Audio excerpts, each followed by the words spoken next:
ప్రపంచ రాజకీయ ముఖచిత్రం మారుతుంది. దక్షిణ చైనా సముద్రంలోని ద్వీప దేశానికి ముప్పు పెరుగుతుంది. కొన్ని వారాలుగా ఆ ద్వీపం చైనా ఒత్తిడి పతాక స్థాయికి చేరింది.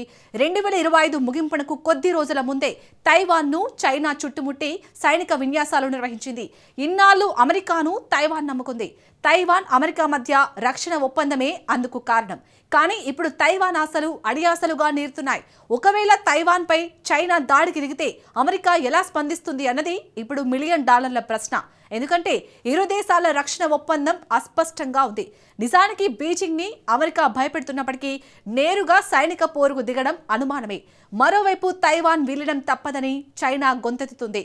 అసలు తైవాన్ వణికిస్తున్న టెన్షన్ ఏంటి? తైవాన్ పై చైనా దాడి చేస్తే అమెరికా రక్షణకు రాదా? Let's watch.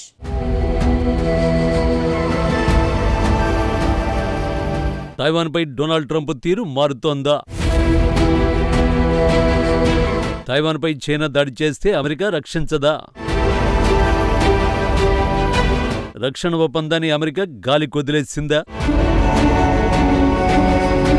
కొన్ని వారాలుగా దక్షిణ చైనా సముద్రంలోని ద్వీపదేశం తైవాన్ భయాందోళనలకు గురవుతోంది. డ్రాగన్ కంట్రీ నుంచి తీవ్రమైన ఒత్తిడిని ఎదుర్కొంటోంది. ఆ ద్వీపానికి వ్యతిరేకంగా కమ్యూనిస్టు దేశం సైన్యాన్ని భారీగా మోహరించింది.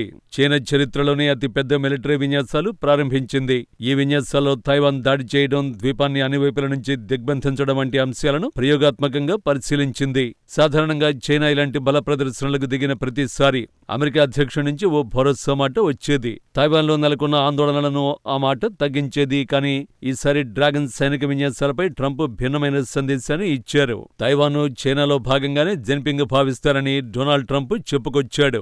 చైనా అధ్యక్షుడు ఏం చేయబోతున్నారనేది ఆయన ఇష్టానికే వదిలేస్తున్నారని అమెరికా అధ్యక్షుడు స్పష్టం చేశాడు. తైవాన్పై చైనా సైనిక చర్యకు దిగితే ఏం చేస్తారన్న ప్రశ్నకు ట్రంప్ ఇచ్చిన సమాధానం ఇది. నిజానికి అమెరికా అధ్యక్షుడి నుంచి ఇలాంటి సమాధానం రావడంతో ప్రపంచం విస్మయానికి గురైంది. తైవాన్ మాత్రం పూర్తిగా భయాందోళనలోకి నెట్టేసింది. అయితే తైవాన్ చైనా బలప్రయోగానికి గురైతే తాను అసంతృప్తికి గురవుతానని ట్రంప్ చెప్పాడు. అలా జరగకూడదని ఆశిస్తున్నట్టు అమెరికా అధ్యక్షుడు తెలిపాడు. నిజానికి ఆశ అనేది స్పష్టమైన విధానం కాదు. ట్రంప్ వ్యాఖ్యల్లో తైవాన్కు భరోసా కల్పించే మాట ఎక్కడా కనిపించలేదు.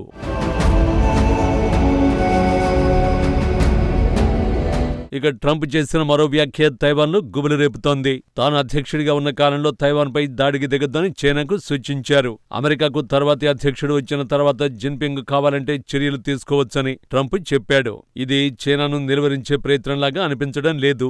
ఇది కేవలం వ్యక్తిగత గ్యారంటీ మాత్రమే. అది కూడా బలహీనంగా ఉంది. దశాబ్దాలుగా తైవాన్ విషయంలో వాషింగ్టన్ వ్యూహాత్మక అస్పష్టతను అనుసరిస్తోంది. అత్యంత జాగ్రత్తగా ఆచితూచి వ్యాఖ్యలు చేసేది.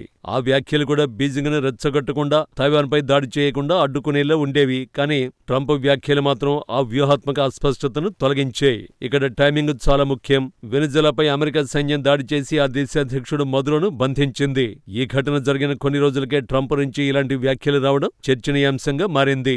అమెరికాకు వెనిజులా అస్సలైన ముప్పుగా మారిందని ట్రంప్ వాదించాడు. కానీ తైవాన్ విషయంలో పరిస్థితి భిన్నంగా ఉందని అమెరికా అధ్యక్షుడు అభిప్రాయపడ్డారు. వెనిజులా ప్రజల మాదిరిగా అమెరికాలోకి ఎగబడినట్టుగా చైనాలోకి తైవానీ ప్రజలు వెళ్లడం లేదు. పైగా తైవాన్ నుంచి చైనాకు మాదక ద్రవ్యాలు వెళ్లడం లేదని ట్రంప్ తెలిపాడు. తైవాన్ జైళ్లలోని ఖైదీలను చైనాలోకి ఎగుమతి చేయడం లేదని ట్రంప్ చెప్పుకొచ్చాడు. ఒక రకంగా చైనా నుంచి పొంచి ఉన్న ముప్పును ట్రంప్ నీరుగార్చాడు. ట్రంప్ వ్యాఖ్యలు, వాదనలు ఎలా ఉన్నా తైవాన్ జలసంధి క్షేత్రస్థాయిలో మాత్రం పరిస్థితులు ఆందోళనకరంగా ఉన్నాయి. కేవలం కొన్ని వారాల క్రితమే తైవాన్ ద్వీపం చుట్టూ చైనా భారీగా సైనిక విన్యాసాలను నిర్వహించింది. ఇందులో సుమారు 130 యుద్ధ విమానాలను పీపుల్స్ లిబరేషన్ ఆర్మీ రంగంలోకి దించింది. వాటిలో ఫైటర్ జెట్లు, బాంబర్లు ఉన్నాయి. వాటితో పాటు 14 యుద్ధ నౌకలు, 8 అధికారిక నౌకలను బీజింగ్ పంపింది. ఈ విన్యాసాలను కేవలం సంకేతానికి, ప్రదర్శనకు నిర్వహించినవి ఏమాత్రం కాదు. ద్వీపదేశాన్ని ఎలా ముట్టడించాలో, ఎలా దాడి చేయాలో పరిశీలించడానికి చేసిన రిహార్సల్. కానీ తైవాన్ భయాన్ని తగ్గించే ప్రకటన మాత్రం అమెరికా అధ్యక్షుడి నుంచి రాలేదు. ఈసారి ట్రంప్ ప్రకటనలో మరో ముఖ్యమైన తేడా కూడా ఉంది. చైనాకు ఎటువంటి తీవ్ర పరిణామాల గురించి ఎలాంటి హెచ్చరికలను జారీ చేయలేదు. ఎటువంటి లక్ష్మణ రేఖలను చైనాకు గీయలేదు. అందుకే ఈసారి అమెరికా అధ్యక్షుడు తైవాన్పై ప్రకటన చేస్తే డ్రాగన్ నిప్పులు చెరుగుతుంది. నిప్పుతో చెలగాటం ఆడొద్దంటూ వార్నింగులు ఇస్తుంది. కానీ తైవాన్ మాత్రం తీవ్ర ఆందోళనకు గురవుతోంది. ఎందుకంటే శత్రువులను నిలువరించడం అనేది ప్రభుత్వ విధానాల్లోనే స్పష్టత, స్థిరత్వంపై ఆధారపడి ఉంటుంది. కానీ ట్రంప్ ప్రస్తుతానికి అటువంటి స్పష్టతేమీ తైవాన్కు ఇవ్వలేదు. దీంతో చైనా దాడి చేస్తే తమ పరిస్థితి ఏమిటి అంటూ తైవాన్ టెన్షన్ పడుతోంది.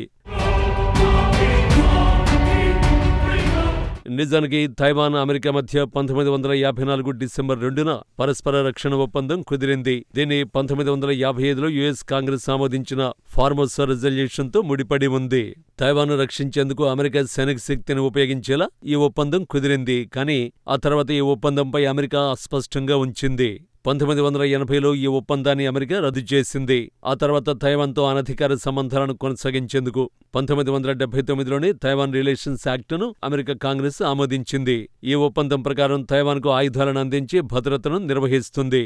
భద్రతను నిర్వహిస్తుందన్నమాట ఉందే కానీ సైనిక జోక్యం గురించి మాత్రం వ్యూహాత్మక అస్పష్టత నెలకొంది. అంటే దాన్ని అమెరికా తనకు అనుకూలంగా వాడుకుంటోంది. తైవాన్కు అనుకూలంగా ఉండాలనుకుంటే తైవాన్ రిలేషన్స్ యాక్ట్ని డిఫెన్స్ యాక్ట్గా వాదించొచ్చు. ఒకవేళ తైవాన్ విషయంలో అమెరికా జోక్యం చేసుకోకూడదని అనుకుంటే మాత్రం తమ సైనిక జోక్యానికి హామీ ఇవ్వలేదని వాదించేందుకు అవకాశం ఉంది. ఈ వ్యూహాత్మక అస్పష్టతపై ఇప్పుడు ట్రంప్ క్లారిటీ ఇచ్చాడు. తైవాన్పై దాడి మీ ఇష్టమని జిన్పింగ్కే ఆప్షన్ వదిలేశాడన్నమాట.